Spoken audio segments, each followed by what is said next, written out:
No, wait. We don't have an edition. We're just doing one episode this week.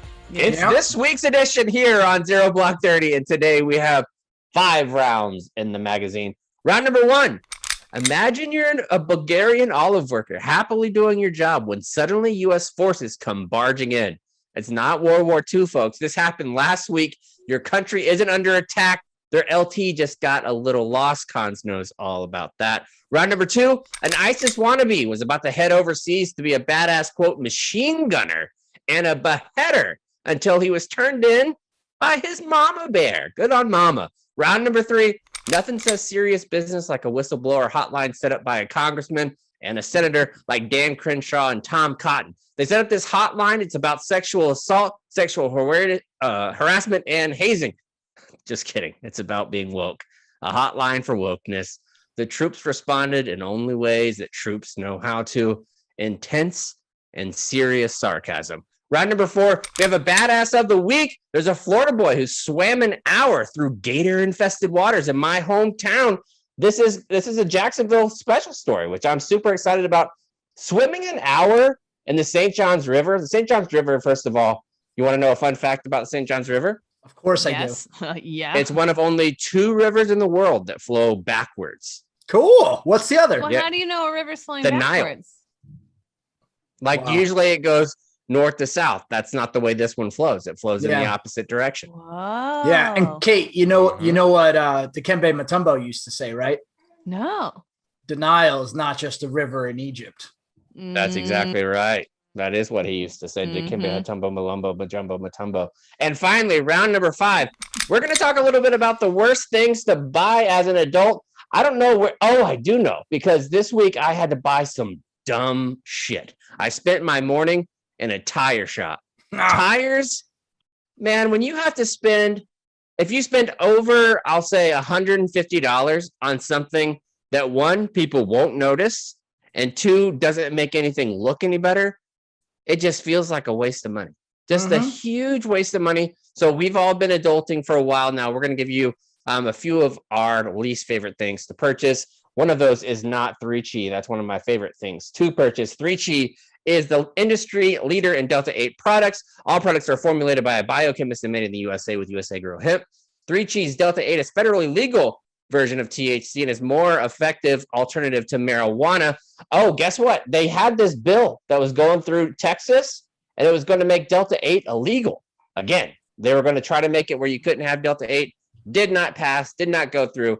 I was so happy. I was going to be so sad, you guys. Like legitimately heartbroken if I couldn't get 3Chi anymore. I thought we were going to have to make some signs and head down there like we did with that CBS show. So. Hey, if we need to go to Austin, we need to go to Austin, I'm happy to go back. I was just there last month. I'm happy to go back. Nobody hates going to Austin. Austin is a fucking wonderful city to go visit. It doesn't even feel like Texas. It doesn't feel like anything. It should be its own state, honestly. It should be. Austin is essentially Vatican City inside Texas. Even though it's in Italy, it has nothing to do with Italy. No, you're right. It has a very different vibe from the rest of the state. If you were like living a good bachelor life down in Austin and you were having a ball, like living the dream, and then you accidentally knocked some girl up down the shore and you had to move to Jersey to take care of the baby, that would be rough if you lived in Austin and that happened to you. Can you imagine? Yeah. When I was a bachelor in Austin, didn't happen to me, and it just life continued to be awesome, and I stayed in Austin. Definitely didn't happen to my baby daddy. For sure not. For sure not. But get some CBD because it's not illegal in Texas. It's still legal. Go to 3chi.com. Use a promo code ZBT 2021. You're going to get 5% off on your checkout. It's a great deal. It's a great product. They have all kinds of shit now. I just went up to the office and got a grip of it. They have Rice Krispie treats. They have chocolate chip cookies. They have brownies. Let me just say, I had some of the chocolate chip cookies the other night. Do you know how I know you did? At like 11 at night, you just sent me weird pictures of dolphins with no context. Yeah, that's exactly right. Wearing top hats and all kinds of stuff. I just enjoy that kind of thing. And I watched Best in Show. And it was fucking killing me. And is that Nathan Lane? No, it's Eugene Levy in that. Oh, yes, right. And I had such a great time watching that. because I'd seen this. I've watched it twice now in 3 weeks or so. Laughing whenever you're just a little bit high is the best. It's just the best. It really like, because you can't stop when nobody else, like my wife doesn't use it, and I'm just sitting there giggling. She gets frustrated because I'm laughing so much. That gives me so much joy when she's mad at me for being happy. I just love that. I don't know what it is. It just makes me happy. So does Cons. I was telling Cons a little bit. I went golfing. Now this is the first time that I've gone golfing without my family. I take it back. I said 18 months that I haven't gone, but I did go on Father's Day and I did go on Mother's Day last year. But I wasn't really trying or anything like that. Today I went out because I'm going to this tournament, which I'm going to put out a link probably tomorrow. I'll start putting it out.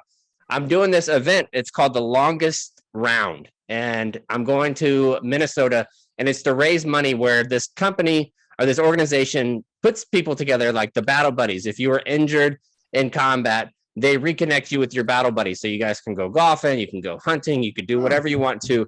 And they organize these trips. Some of them go to Disney World, some of them go anywhere they want to, essentially, but they reconnect battle buddies, which we talk about all the time, like having that connection to your service and having friends that can commiserate or understand like what you went through, and really just the dark humor that military members often have. That is so important, and this organization is raising money. So we're doing this thing called the Longest Round, and what you're going to try to do, or what I'm going to try to do, is play 100 holes in one day. Oh my God. I'll tell you what, dude, that sounds like it gets to a point where it's grueling and no longer enjoyable. Luckily, it's in Minnesota. If it was here in San Antonio and it's 100 degrees, no shot I would be doing that. Because today I was smoke checked and I played 18. I was smoke checked. I couldn't do it. So I'm going up there. I'm playing with a couple amputees. One dude had lost his arm and a leg, and apparently this dude ropes the ball like 250 yards still missing. So I'm just going to be embarrassed. I'm playing so terribly. Like, you're going to have all these amputees that are just out driving me, out playing me, and I'm just going to look like a big dumb idiot the entire time. But I didn't want to look like I hadn't played in a while. So I went out today and played with this old man, and he fucking embarrassed me. He was roping the ball off. He was like, "Oh, don't worry, hit as many as you need." Like, don't try to be nice to me. Talk shit. Like, it's so much worse if you're performing poorly at something and you have an old person that's being kind. I would much rather, to me, it's nicer if I went with Cons and let's say Cons shot a 75 and I shot a 110. I would want Cons to talk shit to me every single time I swung the ball. That would make me feel better. Him being like, "Oh, it's okay, dude. Just take a mulligan. Nobody's out here." Fuck you, old man. Yeah. Oh man, that's a very tough feeling too, because you hit one bad shot and then you were telling me about your first tee shot. You hit the first one bad, and then you're in your head, this old man's watching me. I know he's good. And the first hole here is an elevated tee box. So it just invites you to swing away. Yeah. Oh my goodness. And then next thing you know, you just hit another bad one, and then you're off to the races for a terrible, no good, horrible day on the golf course. I'm just stumbling up on the 100 holes thing. I get done 9 and I'm like, let's call it a day. That was fun. Like, 100. Is it 2 days? Is it over a course of several days? No, it's one day. You just try to, like, you do shotgun. Like, you just go, and like the course moves people aside, like whenever you're rolling through, so you can go as fast as you can through the entire course. It's going to be a long, long day. I thought about it. I was like, "Oh, this sounds neat." And I actually reached out to them. They didn't reach out to me. I was like, "This seems like really cool thing. I'd like to be involved. Is there a way?" And they're like, "Yeah, sure. Come on up." And now I'm like, 100 holes in a day. That's not exactly, it is what I signed up for, but it's not what I signed up for. A lot of holes. Yeah, Brooks Koepka was right. Brooks Koepka said that he thinks golf should only be 13 holes. And I think that's right.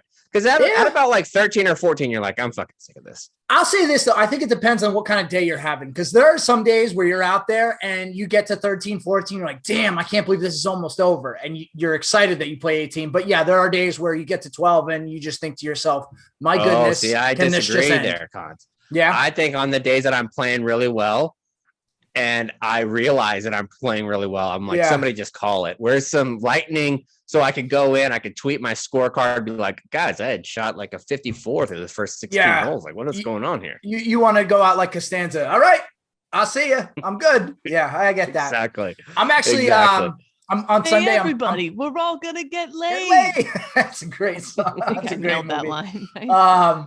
But actually Sunday I got invited finally.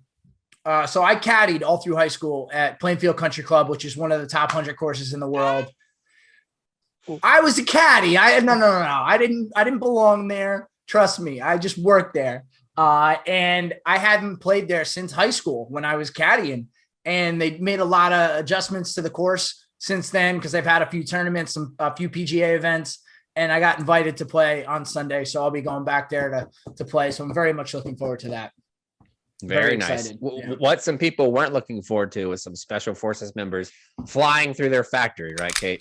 Yes, that is correct. First of all, I know so little about the world. I didn't know Bulgaria was an olive oil place. Who would have thunk? Anyways, before I get into this story, have you guys ever popped into the wrong house, the wrong classroom, the wrong bathroom, like anything like that in your life? Well, yes, college. Yeah, I will say, I definitely have wandered into a wrong bedroom and fallen asleep. But also, there are plenty of times where if you see, especially when you're younger and you're doing houses down at the shore and you're walking the streets and maybe you're going from one house to the next, if a house looks like it's really like jumping, I've walked in before and just used the bathroom and walked out, not said a word to anybody, and nobody really cares. So that's a weird move, Cons. Well, as a little kid down the Jersey Shore, you're renting a house for the week. And so like my whole huge family rents all these houses. And you think you're like, oh, this is my aunt's in this house, my uncle's in that house. So coming up from the beach, if you have to poop, you're hauling buns. And if you can't make it to your house, you're like, I think this is Aunt Helen's house. So there's nothing worse than pooping with wet legs too. Oh yeah. Well, you pull down your wetsuit and then your suit and then pulling up a wetsuit over after you take a poop. Once the seat's finally warm, a nightmare. All right. I have a very serious question before you continue. Where do you both stand on pooping in the ocean? I'm fine with it. There's trillions of fish that are doing it. What's the difference? Okay. Yeah, it's a free meal for them. Anyways, but we're totally cool with it. But I definitely have done that as a kid, running up and like, I'm just going to poop in aunt or uncle so-and-so. And like, then you realize you step out and you're like, there's like a toddler running down the hall. You don't recognize. You're like, oh my God, I'm in the wrong house. That? Yeah. Like, who is this? And then like, I've even actually walked up the stairs. Who's this little bitch with the little feet? Well, like at Jersey Shore houses, the kitchens are on the second floor and stuff. So I'd hear conversation. And I'd be like, oh, my cousins are upstairs. And there's been times you run up the steps and it's like a totally different family. And you're like, my bad. But people are used to it kind of. They're like, sorry, my bad. But you can't say if it's like a shotgun style house and all the houses look essentially the same. I feel like everybody knows. Like if that happens in Orlando, you can't say shit about it. Every house looks exactly the same. Exactly. And then like coming back from the bars drunk, I had a cousin who passed out in the wrong beach house. And when he woke up in the morning, the family was totally cool with it. They were like eating breakfast at the table and they're like, good morning. Passed out here, you're fine. Like they were so nice about it. I wonder now, is your family, are you the type of people that are giving the Jersey Shore the bad reputation that some people know us as? Yes, probably. But also, but that seems kind. Like that's not a jerky. Like that's I think true. If they're kicking people out and calling cops, I think that's different. But whenever I was in college, when I went back to school, I walked into the wrong class, and it was one of those huge auditoriums. So embarrassing. And nobody really cares that you did that. But in your brain, you think that's all they talked about for the last 30 minutes. Like you see this fucking dumb redheaded bitch that just came in here. What a moron. Like that's all you think they're talking about for 30 minutes. Well, that's too like being in a big classroom like that. And the professor the first day is like, just to make sure everybody here is supposed to be in like geology 101, right? And you're like, oh my God. And then you got to just sit through the class. You better not get up and walk out. That's too embarrassing. But that or like if your family's going to Paris and you end up in fucking Chicago. Oh my God. Super embarrassing. Yeah. Or New York. Or New York, especially after you've already done the first thing. But basically make that times 1,000 for the U.S. military, who has issued an apology after soldiers accidentally stormed a factory in Bulgaria that produces processing machinery for olive oil during a training exercise last month. U.S. soldiers at the 173rd Airborne Brigade had been practicing for days how to seize and secure a decommissioned airfield in Bulgaria, and that included clearing bunkers across the airfield. During a May 11th exercise, the soldiers cleared a building next to the airfield, thinking it was part of the training area. But guess what? It was a private Bulgarian business. They had gone off base No weapons were fired, thank God. But you can see in the video, it looks like it's straight out of a video game. Here come these troops. They're wearing all their gear. They're pieing off the doorways. They're like in a position and everything. And they go through this factory. And at first they're seeing people. They keep going still because I was thinking in a lot of military exercises we did, they would hire civilians to come in as actors. So there would be townspeople in the town. There would be people acting as, things. Right. So they kept going through the building and all these workers are like, what the fuck is happening? But at least it happened in Bulgaria. I feel like this happens like every other week in Bulgaria. This is a Tuesday in Bulgaria. This is no big deal. Any Eastern Europe type country, like you can't say shit. Like Bulgaria, that's a fucking Tuesday. Yeah. Yeah. Well, in part of the video, I saw the one guy, he's like doing sheet because they're making machinery for the olive oil in there and stuff. And he's like picking up a piece of sheet metal and he keeps working as the soldiers are going by, but he goes very slowly. He's like, okay, all right. But he didn't skip a beat. So maybe I will say something. Their tactics were sound. So that's a good thing. Because, I mean, we've seen other videos from training environments where people are flagging one another. Nope. This unit, they were very squared away. Was very happy to see that. And this is not that surprising because from the looks of the outside of the building, it looks like it could have been part of the training area because it didn't look as if there were a bunch of signs that clearly identified that this was a working olive oil factory. This is Olive Place. Do not train here. Yeah. It's a rough look, but I mean, maybe it was like they shipped directly and there were signs. When you're here, your family, Olive Garden. It could be. They maybe just felt welcome. Well, the 173rd Airborne, they're going to have to buy, probably to make up for it, a bunch of olive oil producing machinery. So working party, they're going to start making a good one. I bet all the cooks, the culinary specialists are super stoked about that. Having a little fresh pressed. One of my buddies, I was just talking about it last night on Twitter. He got stationed in Greece and he rented out this spot. He had to go do like house hunting leave. And he got a spot on this orchard that has olives all over it. That's got to be the worst orchard you could live on. Definitely. I hate olives. I like martinis. Because you're not just going to go pick an olive off and eat it. Peaches, you could do that. Pears, plums, whatever. Pomegranates, anything else with a P. But olives, no thank you. No. Right. Some people like olives. Alex loves olives, but not me. I think they stink. From the tree? Oh, I don't even know if you could do that. I don't think she's ever eaten olives straight from a tree. I'm just talking about like when her martini comes. Also, how old were you when you found out that almonds come on trees? That's a good question. It was very close to today years old. Almond trees. It wasn't today, but it was close to today's years old. Well, nuts grow in a variety of different ways. Okay, you can have your peanuts that grow underground, legumes. If I may. Yeah. And then you also have your pecans and walnuts and almonds that just hang from trees and fall off occasionally. They just dangle. How brilliant was the fellow or lady who invented that machine that you put a big old rubber band around it and it just shakes all the trees? So cool. Super smart. Well, anyway, the U.S. is going to have to really extend an olive branch after that happened. What a slippery situation. Olive to poke fun at those guys if I ever see them.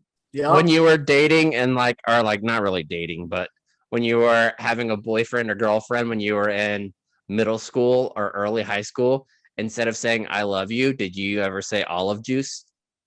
No, you weirdo. Look, I'll do it now. Olive juice. If I don't say it, I'm saying olive juice, but I'm just gonna mouth it for the pod. It looks like I love you, right? So you're not really saying it. So that's a good way out. If you're not ready to say it to your partner yet, that's a good way to just whisper olive juice. They won't know. Yeah, because if you're not ready and they are, that's awkward city. Ooh, it is. Yep. The first person to say I love you in a relationship is braver than the Marines. I would wholeheartedly agree. Wholeheartedly. All right, let's move on to round number 2. What do we got for round number 2? Round number 2, ISIS mama. So a Washington State man has been arrested for alleged efforts to join the Islamic State group. Elvin Hunter Bjorn Williams. I feel like he was fucked. He was fucked from the get-go. But that's not an ISIS name. No. Like, this is a guy that you feel like he would be in some kind of Norway type of group, right? Yep. Elvin Hunter Bjorn Williams. The Williams really ruins it for me. It really does. He should drop that. Elvin Hunter. What a name. My God. He's 20 and gets his Pike Peak roast from Seattle. That's where he's born. He was taken into custody at the departure gate of the Seattle-Tacoma International Airport on Friday as he attempted to board a flight to Cairo. After being arrested, Williams agreed to speak with agents of the FBI and allegedly stated that he had intended to become an executioner or a machine gunner for ISIS, according to a criminal complaint. Dude, you can't say that. Right. Like those aren't, yeah. You keep that one in the back pocket. Maybe you go like, yeah, I was really interested. So I'm trying to get to Bulgaria. I heard these have these amazing olives there. I want to go there. You don't say I'm going to become an executioner. Right. You don't show all your cards to the That's like terrorism 101. You don't admit to that. He said, it doesn't matter what you guys do to me. I get rewarded for it. I want to die. We love our deaths more than you love your lives. Williams was charged with attempting to provide material support to a foreign terrorist organization. He faces up to 20 years in prison if convicted, federal prosecutors said, and he made an initial video appearance on court. We got to stop that. I feel like if you are going to be an executioner for ISIS, that warrants an in-person court visit.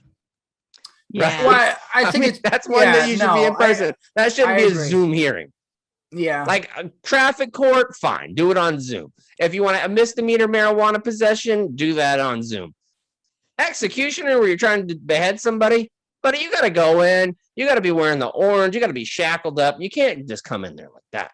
Well, it sounds like, going off the story, they've been dealing with him for a hot minute. So maybe they're not too, I don't know. But since he was 16 years old, administrators at his high school contacted the FBI in 2017 to say he was telling his classmates he wanted to join ISIS and that the deadly terrorist attack at the Ariana Grande concert in England was justified because the singer dressed provocatively. So very, very. At what point does the guidance counselor? That's what I was looking for. At what point does this guidance counselor sit him down and say, "Where did we go off the tracks here?" Right? He probably grew up nice home, maybe nice family in Tacoma, Washington. That's a nice place. I gotta doubt it, honestly. Yeah, there's some weirdos out there, dude. Especially if his name is Elvin Hunter. But his mom told FBI agents he had been kicked off different social medias for violations related to pro-ISIS stuff. And she cut their internet service at the home. It was getting so bad. He was going on all these extremist websites and social media accounts that she cut their internet service. She was willing to go without internet so that he couldn't get on these sites. She told agents that her son said he wanted to move to Syria or Iraq to fight for the jihadists. How do you deal, as a parent? I can't imagine. Kate, all right, here you go, Kate. Kate, Cash comes to you in 16 years and says, "Mom, I want to be a jihadist." What do you do? I mean, I feel like you got to challenge Caster rough and rowdy if that happens. I feel like right on the spot. I feel like we have to fight each other right there on the spot. And clearly I've gone wrong at some point, if that's the case, right? Like, how on earth? But it's a slippery slope, kids in social media, man. But did you go that wrong? I'm just saying, there's so much available. I agree that there is a slippery slope, but that slope, that's not a slope that a lot of people slip down. No, you have that one, but you see all these things about QAnon, like General Flynn, for example, and his crazy ass comments that he made this week. If you haven't seen that, General Flynn, 3-star general, retired, essentially said that what happened in Myanmar with a coup needs to happen in the United States as well. No, it doesn't. And the army said that they're not going to investigate. What is there to investigate? He's on fucking tape saying it. It's not like you have to figure out a whole lot of stuff. It's not going to take a whole lot of resources. This is a 3-star general that says that there should be a coup. Probably shouldn't be getting all kinds of retirement and shit because you have certain responsibilities when you're a former general. But the slippery slope thing, like when you have somebody like this, is there anything that a parent could have done differently so you don't end up that way? I would say probably not. Because I am a believer that nature and nurture does definitely play a part. But I look at myself and my sisters. We're so totally different and raised the exact same way. My 2 children have been raised nearly the exact same way. Completely different people, completely different ideologies. Like, I think having multiple kids makes you realize it really is just who you are, as a person. You can play a part in it as a parent, instilling values, but ultimately the person is the person. Well, yeah, that's a good point when I think about my siblings too, and the differences between those two and myself. So I actually have never really given any sort of extended thought to this, Chap. So that's a great point when you compare siblings who all grew up the same, essentially, and end up very different. Interesting. Get Bill Clinton, his fucking brother. I mean, yeah, very true. Well, Bill Clinton's president, and this dude has some fucking weird ass beer named after him. Billy her Beer. mom was clearly making efforts. She cut off the internet at the house, and also last November, it seems like she had linked up with a local mosque, being like, "Can you help de-radicalize him?"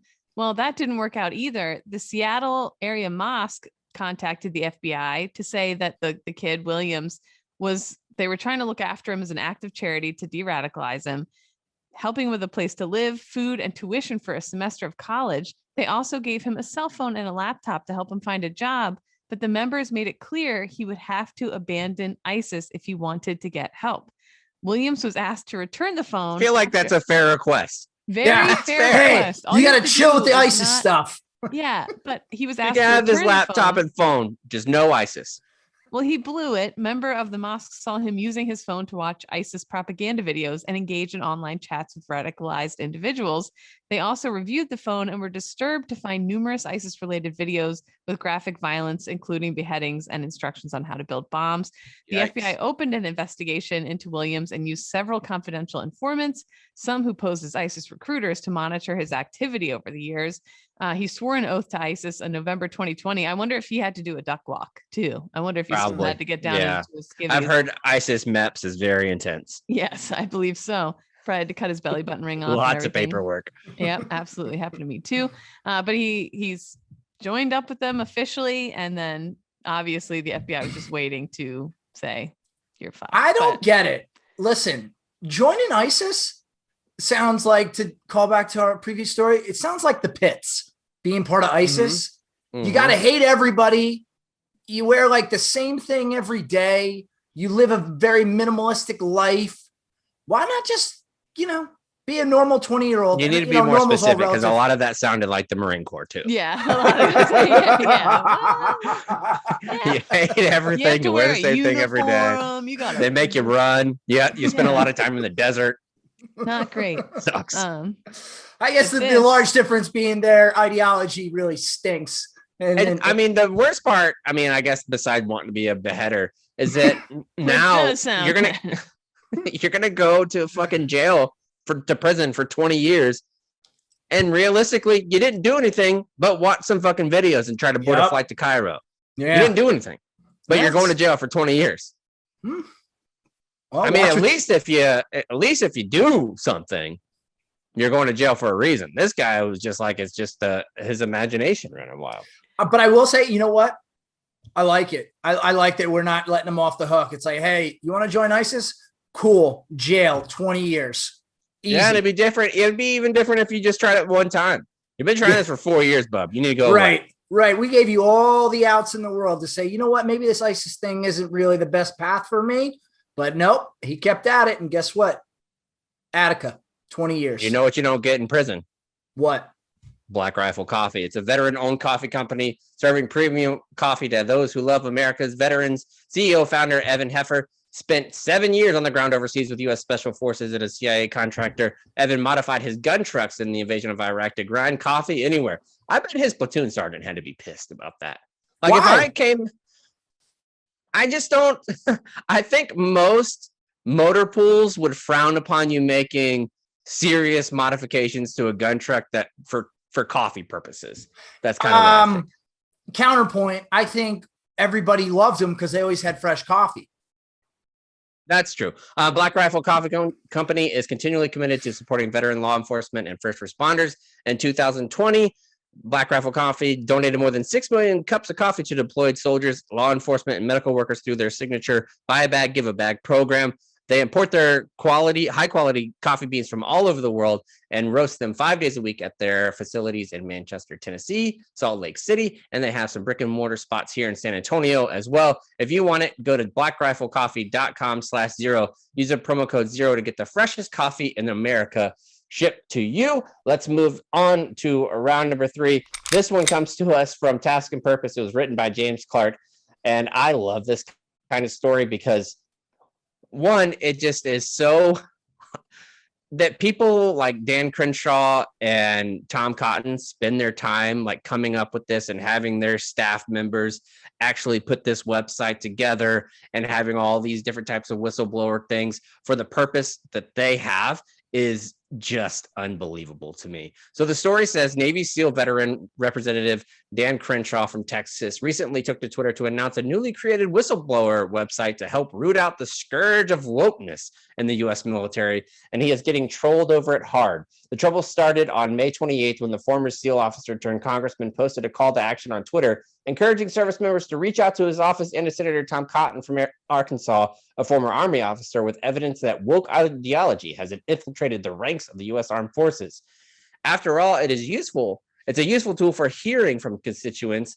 It informs lawmakers of issues facing folks around their districts, and it might lead to an impactful legislation that resolves whatever problem somebody blew the whistle on. That said, Crenshaw's recent action to call to action is somewhat atypical, seeing as those sorts of campaigns usually focus on gathering evidence to illustrate the severity of a single concrete problem like sexual assault, harassment in military, government malfeasance. Malfeasance is an unbelievable word. Great word. Yep. Yeah. I mean, you sound like a little bitch if you complain about malfeasance, like the fraud, waste, and abuse program. That's essentially what that was. Like if you, and that was one of my favorite lines though, was telling people whenever they were a fucking moron that they reminded me of fraud, waste, and abuse every time I saw them in uniform. But the article goes on to say, other systematic issues like corruption, not for something as vague or subjective as woke ideology in the ranks. It also might strike someone as ironic that Crenshaw has offered up a whistleblower protection, seeing as that he made headlines not too long ago and faced the possibility of ethics committee investigation over his alleged involvement in a plot to go after another veteran who blew the whistle on sexual harassment at the Department of Veteran Affairs. For those who have been hiding under a rock or something, that has to be Kyle, right? Kyle had to write that. Yeah.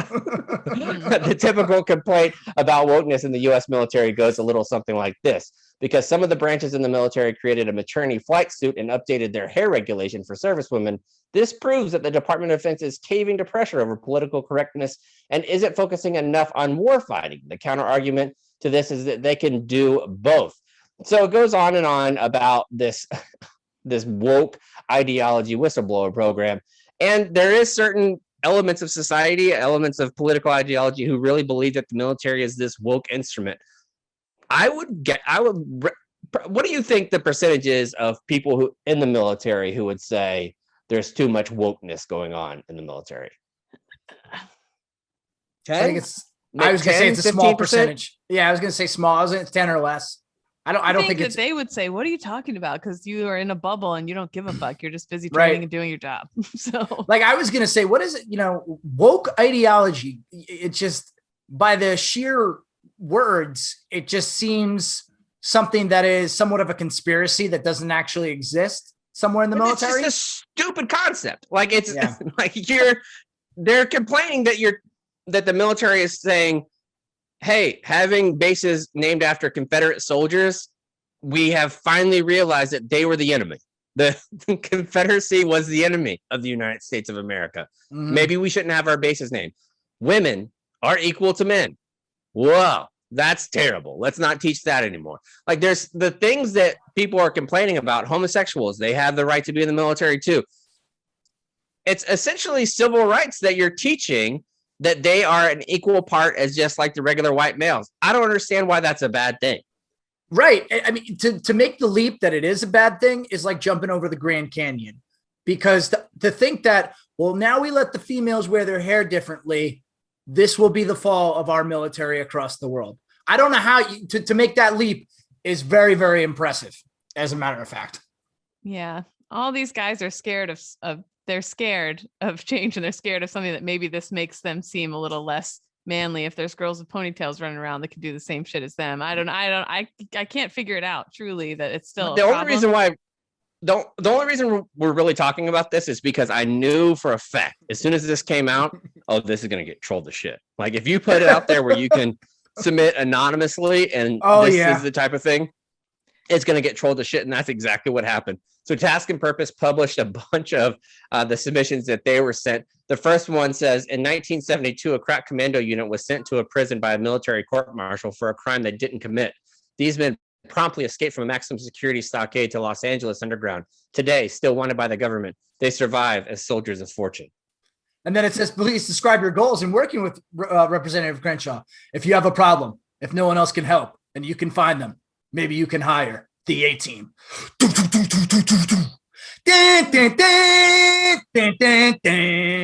you an A-team guy? Apparently, yeah. I had no idea. Yeah, man, I love the A-team. Love the A-team. Yeah. The next one says, I've seen things people you wouldn't believe. Attack ships on fire off the shoulder of Orion. I've watched C-beams glitter in the dark near the Tannhäuser Gate. Is that how you say that? Tannhäuser? Yeah. Mm-hmm. Did I nail that? All the moments will be lost in time, like tears in the rain. It's time to die. Yeah, people have been flooding it with just absolutely ridiculous things. I think though that I think he knew exactly what he was doing. I don't think he'll even really look at any of the answers or anyone on his team will.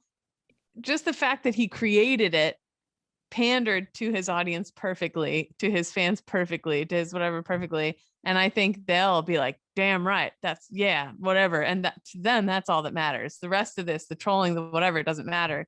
To his audience, he's done. Yeah, it's the original you know soundbite that's going to be read on like Tucker Carlson show or something like that.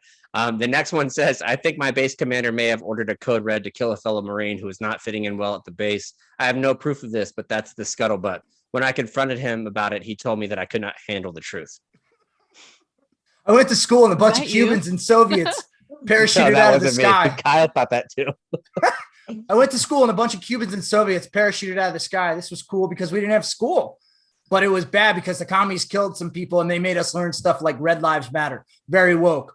And goals? Go Wolverines. I mean, it's just over and over again, different things that people put in here. I don't understand the woke ideology thing at all. Like why this is such a, and I think it's just like a catch-all term now. Like it's wokeness has become this catch-all term when it doesn't even really mean anything. It's lost all meaning. That was my point earlier. Like, I don't even understand. You say woke ideology to me, and I just think I don't understand fully what you're even trying to convey there.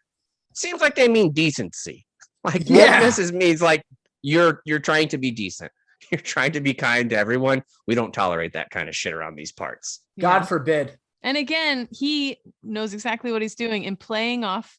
He knows that civilians think that the military is this high speed, everyone's special forces running in and like wokeness is going to ruin that, when really civilians don't understand that maybe 1% of the military is that. And so really doesn't affect anything. So yeah, he's knows exactly what he's doing. I was cracking up really reading these though. Another complaint description. Goose won't talk to me. I thought that was a good one. These are my awards, mother, from Army. And then the last one I'll read. I am the sergeant of arms of a mega house and an ROTC leader. My cadet shot my horse with blanks, but he died of a heart attack. The woke Deltas tried to crash the homecoming parade and I got taken down by a parade float. Do something about this, flounder. Colonel Niedermeyer. It's just little Animal House goofing. Yeah, I love it. Mm-hmm. All right, that was brought to you by our good friends at SA Company. If you want some face shields to keep your face from getting sunburned, even though coronavirus is coronavirus officially dead? Have we declared it dead? Is it gone?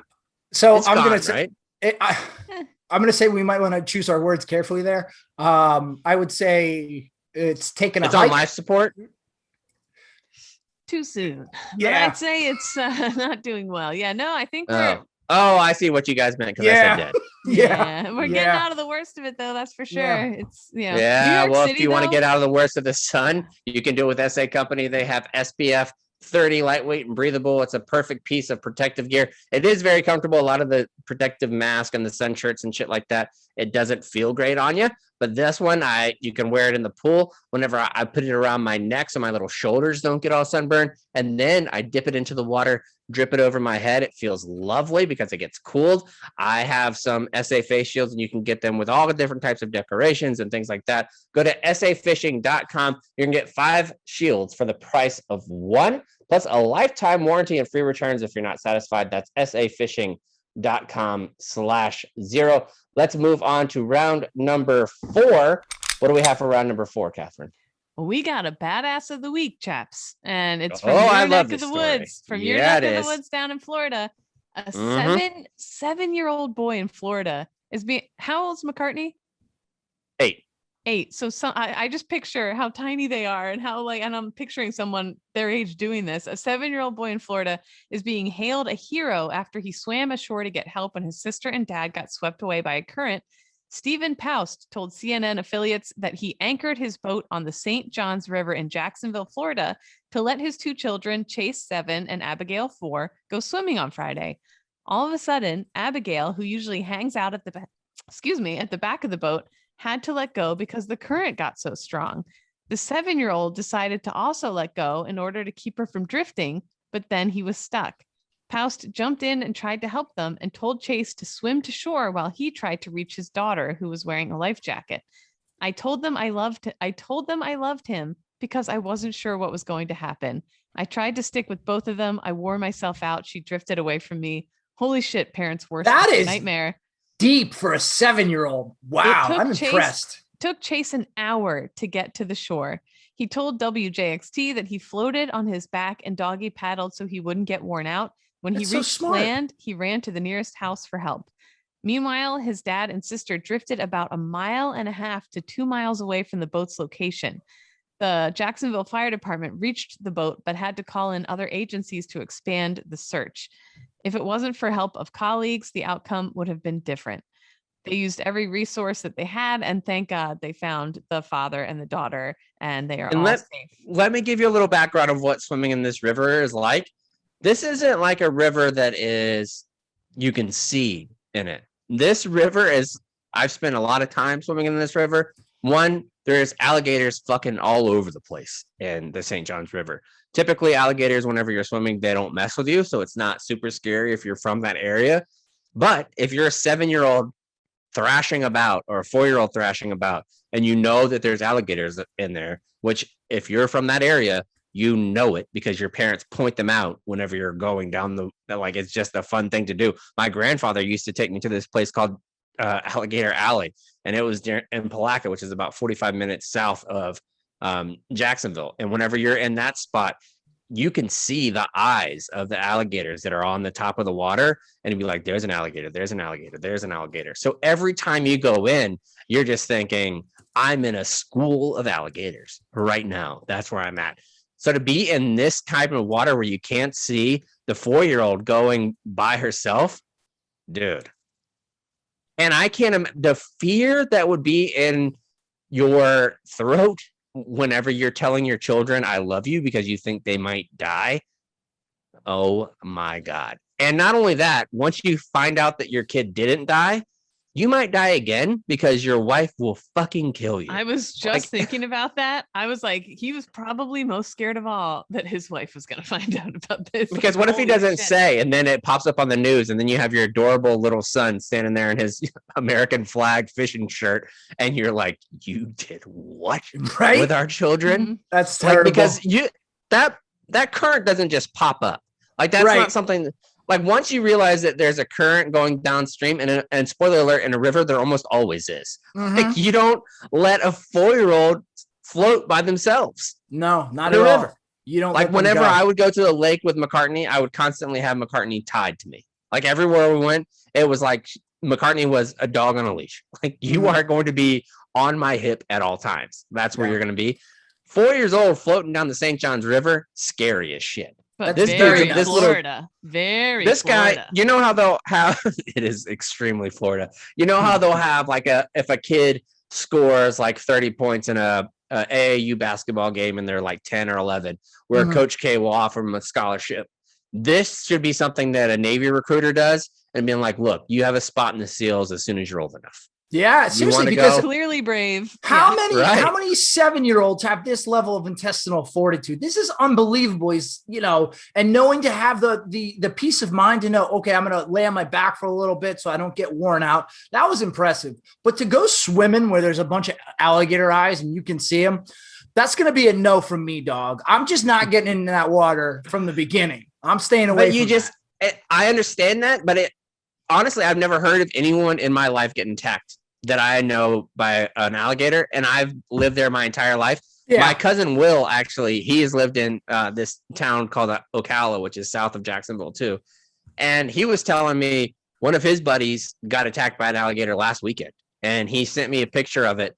He was just drifting down one of these springs that was there. The alligator came up, grabbed him by the fucking head, and like thrashed him around. Will sent me the picture of the dude's skull was essentially like cracked open. The guy made it. He's alive, had surgery and shit like that. That's the first time I've heard of an adult person getting attacked by an alligator that's not working at like an alligator farm. I thought it would happen more frequently. The alligators just have no desire to come after humans. This is like percentage wise, you just don't hear about it. Even in Pensacola, where I went to high school, you can do aerial, like the news would do aerial shots of the beach where you could see hundreds of bullhead sharks that were all around the Pensacola area.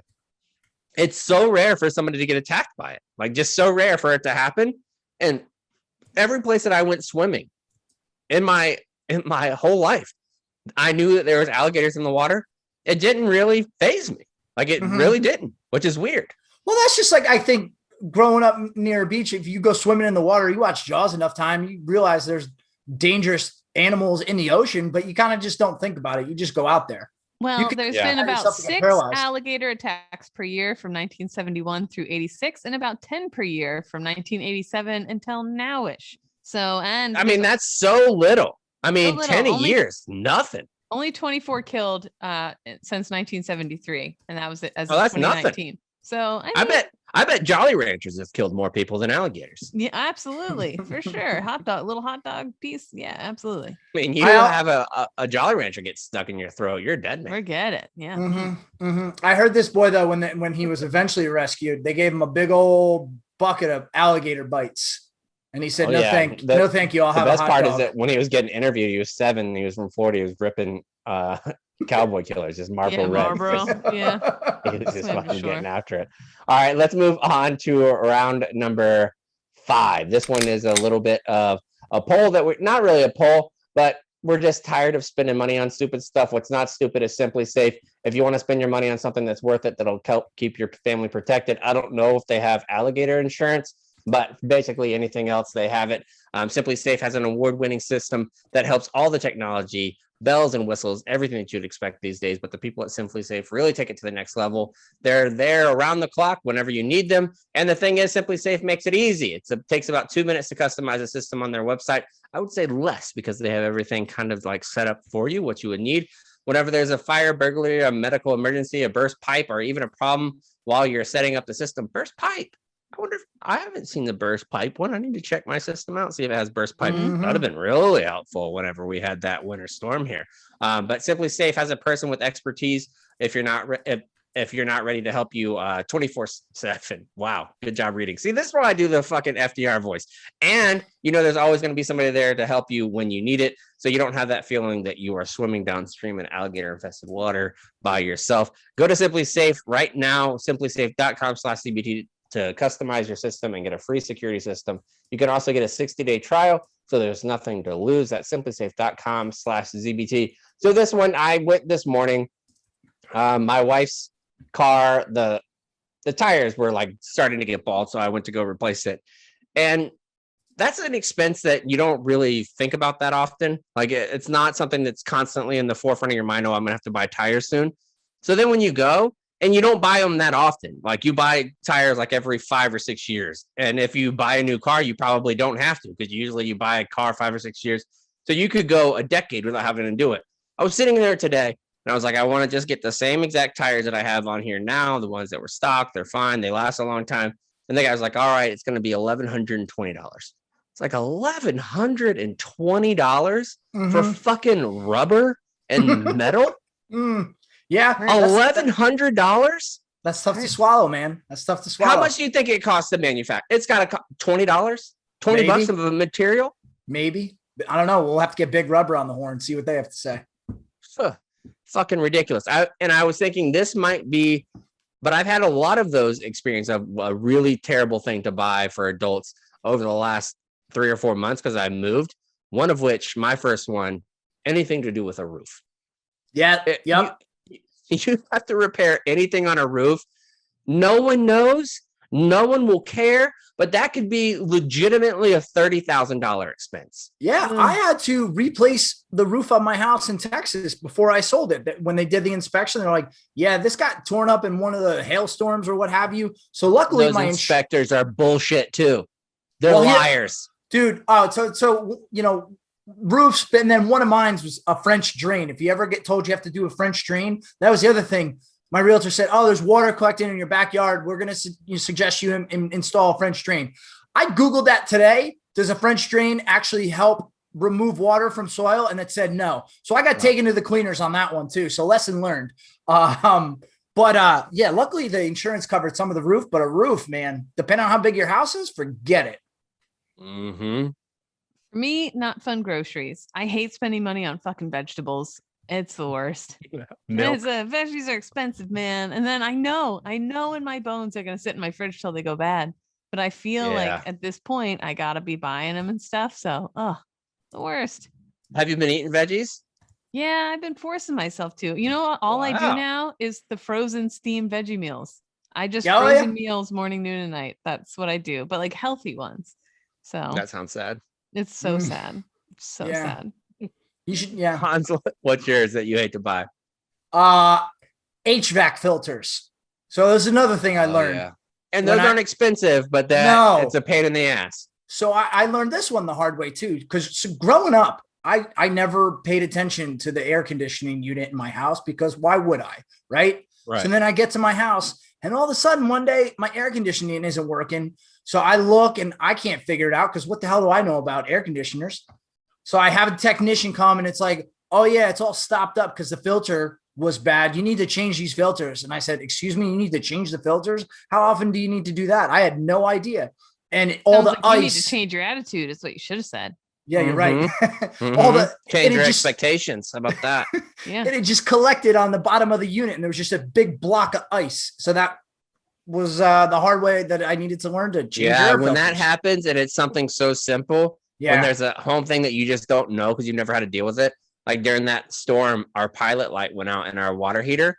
I had no idea how to do a pilot light. I'd never heard of I was like, oh, maybe I have to get a long match or something. They're like, oh, no, just hit this little button. I was like, I didn't know that button was there. What does that fucking button do? I don't know about that button. Right. Back in my day, our guys' rugby team used to piss on our pilot light. Oh, okay.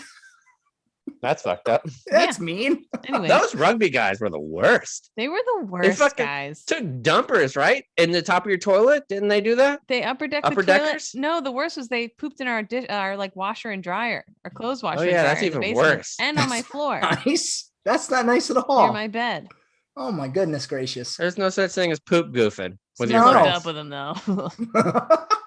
Of course. Okay. Wait, what? Yeah. I said still hooked up with them though, of course. Oh yeah, you got to. Yeah, absolutely got to. Low self-esteem. Especially when it's a thick one. You're like, oh, that guy's got a thick one. That's a big butthole. You see, that's what I like. Mama likes a big old butthole. How big? Softball you know size. Me. Yeah. Just love it. Okay. Going on. I hate buying cleaning supplies. Obviously, you got to clean your house. I don't want to spend money on freaking Pine Sol. I don't want to spend money on bleach, but you have to. You don't want a dirty house. That's not my fun. least favorite one, and it happens once a month. Electricity bill. Oh yeah, and I was gonna say bills so in general. Expensive. How can this be so expensive? And we were talking a little bit about in the group chat today. Yeah. How the fuck does gasoline work? I don't know, man. How do you just go to a pump, you put gasoline into your car, and that's what powers it? It's essentially stinky water. Like you have stinky water with dinosaur blood in it, and that's what powers your car? Like, how does the car know it isn't just dirty water? How does it know it's gasoline? Put like watered down mustard in there? Right. Anything. I mean, really? We haven't come up with a better solution yet? And don't give me electric cars. I don't want to hear that. I don't want to plug my car in. That's ridiculous. Electric car shit. Somebody, I think it was Steve Robinson, said that electric cars are really powered by fossil fuels too, because that's how you make electricity. Blew my mind. Like there's no such thing as a non-fossil fuel car unless you have wind. Here we go. Get me a car that's powered by water. We have water all over the world. They're trying to do that. Yeah. Get out of town. Oh yeah. How about that? What do you think a steam engine is, my friend? Oh, good point. Good point. Oh man, this is crazy. This is like my next one. This one really stunk. It was great in the end, but it really stunk when you consider what they cost for a freaking rock. The war in Afghanistan. Yeah, Right. that. Mhm. Wars. Yep. Yeah. Taxes. I mean, taxes legitimately. I wish that there was an opt-in, opt-out program for taxes. Like, I don't want to pay for roads. I have a pickup never truck. benefit from any of the program. I never benefit from anything. I got potholes outside right now. Where? That's a good point. But I was going to say, Thank you. An engagement ring. That stinks. Yeah. I'm over No, it. but you get to show that off. And you were so happy. That was a segment, essentially, that we had on ZBT. You got a nice All one right. for her. That was You're getting a perfect. lot of stories. That's going to be stories forever, essentially. You're going to get a lot of tales out of that. Oh, where'd you get that engagement ring? It's a beautiful. What's the story behind that? Well, my friend, he grew up in a Bulgarian olive factory, and he had the hookup with this guy named Boris, who shaved Chaps whenever he was in New York. Yep. My last one. If you ever have to replace any appliance. Oh yeah, a refrigerator. Worst one to do. Hot water heater is terrible to have to replace. So is washer and dryer. Washer and dryer just absolutely sucks because the things that they build now, although the technology is greatly improved on just about everything in America, they aren't built as well. So you have to. I think that these companies like Samsung and Maytag realize, yeah, the technology got better, but we got to stop using cast iron for these things because they never break. We're never going to make money. So now they make them where they're much more technologically advanced, but they know we got to put all these parts. Let's put like half of them as plastic, even though it wouldn't cost us that much money to make it into metal. Let's do it in plastic so we can charge that dumb bitch Chaps again in 3 years. Yep. Big appliance coming for that ass. It's unbelievable. Terrible. My It last really one's is just not medical nice. bills, especially after having a baby and having to go to an Mental appointment. health stuff. Going to an appointment every week for the baby where I would have to go all the way to Queens.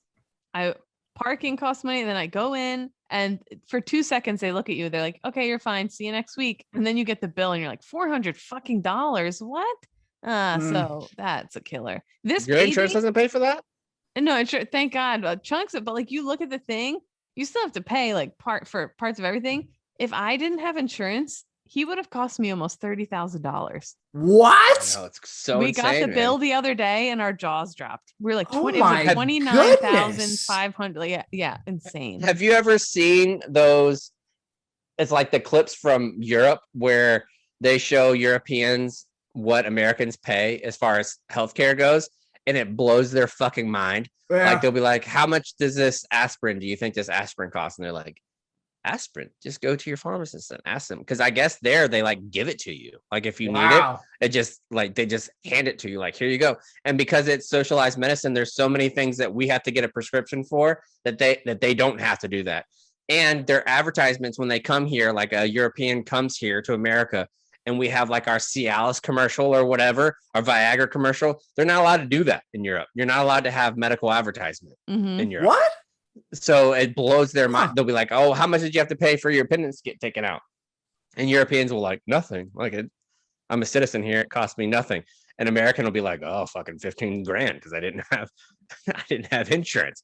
The difference is just insane. Like what we have to pay.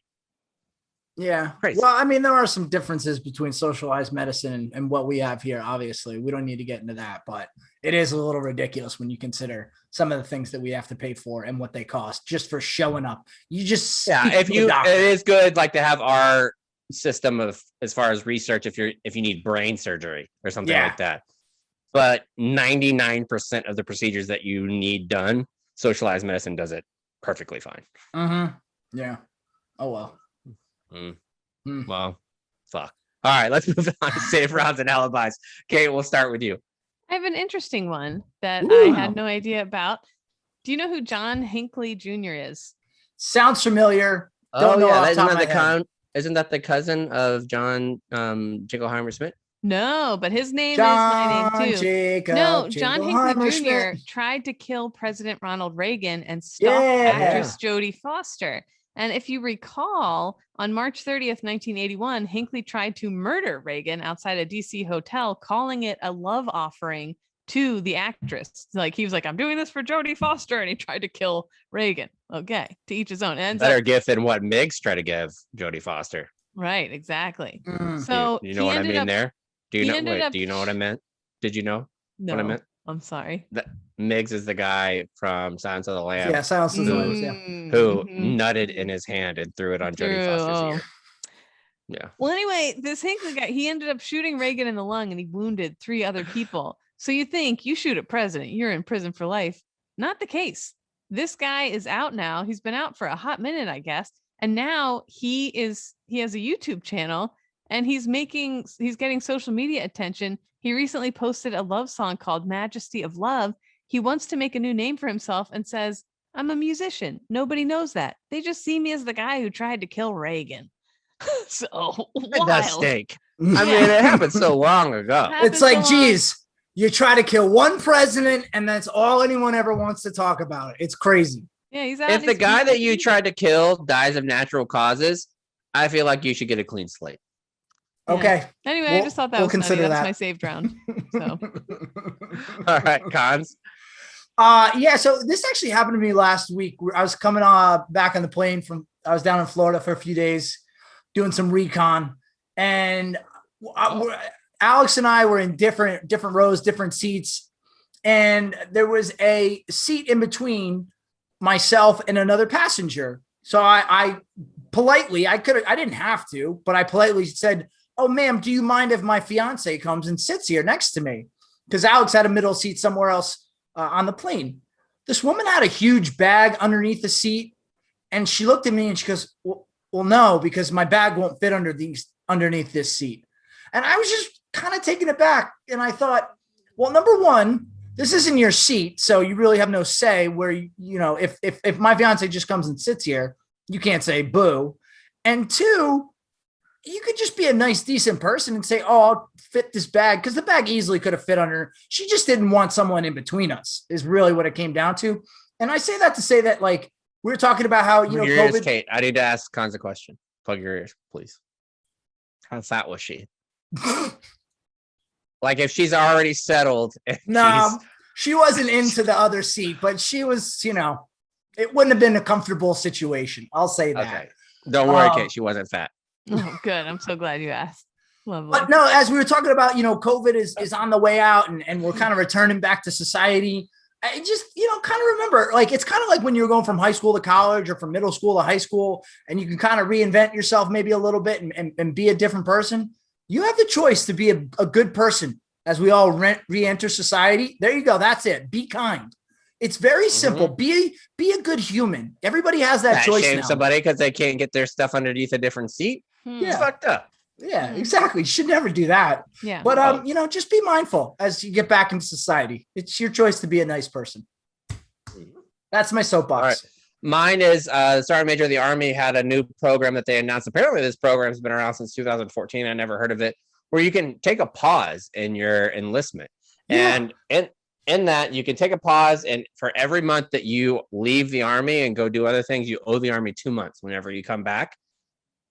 That's kind of like taking the R&R that the Army did on a whole new level. I would rather just give my contract over. Don't pause it. Like, I always felt so bad, like, because some of the handlers that I worked with in Iraq, all the handlers lived on the same compound because we had to have a kennel. So no matter what unit you lived in, if you were a dog handler, you lived in this one spot. And one of these spots, there were some Army handlers who had been there for like 5 or 6 months already. And then they would go home and then they would come back like 3 weeks later after their R&R was over. And I always thought, dude, I would not want to do that. Like, I can't imagine. And you did that, Cons, like where you come back and then you have to go back again. To me, that would make it so much worse. So much worse. Yeah. Well, I guess that, to each their own. The Marines do their deployments a little differently. It's shorter, but you don't go home in the middle, and you usually end up then as a result doing, like, you end up doing more deployments, but it's the same amount of time. I don't know. It really just comes down to mine was like 10 months because I went from Okinawa So I had to go from Okinawa to Pendleton to train, and then I was actually in Iraq for like 7.5, 8 months. But I understand what you're saying, but that would be like the I don't know if that's an option for a lot of people, because one, you're pausing your time in great time in service, and then you come back after 2 years and everybody's fucking that your peers outranked you if they didn't take that same program. That would be a kick in the dick. It's from what I read in the article, it seemed like if you had something substantial going on in your life where you needed to walk away from the military, because the military can be a very difficult place to be if you have a significant life event going on where you really need to focus on that, whatever it may be. So I think it's intended to be like for a couple months. If you walked away for 3 years. What if they did that for like maternity, Kate? Do you think that would be a good option? Like if you wanted, like you could take your 6 months or whatever that the Marine Corps is doing now, but if you wanted more time, they're like, okay, we'll pause your contract, and whenever you're ready, come back. I mean, I would take it. I would love it for their toddler years or whatever. Yeah, I could see that being like actually something I'd be interested in for real. And then once they were old enough to be in school, be like, all right, I'm ready to go again. I'm back. I don't know. But then to Chaps' point, and again, everyone's different, but to Chaps' point, if you walk away from the Marines, especially for 3 years, or the Army for 3 years, imagine that lifestyle change to go back to that. That would be a real kick in the butt, I think. Everything's a kick in the butt. I mean, when you have a kid, dealing with anything is going to be a kick in the dick. So you have to, or a vagina, like you just have to figure out which one's important for you, I guess. But I'm glad that the different branches, thanks to their woke fucking ideologies, are trying to figure out different ways to make soldiers, sailors, airmen, Marines guardians, right? Yeah, I think so, right? Guardians. Yeah, the guardians, that they try to make their lives better. I think that's a great thing. Make sure that you're on the lookout for that link that I'm going to send. It's a great program that I'm going to be involved in next week. Other than that, we'll see you next time. It's On the Retreat.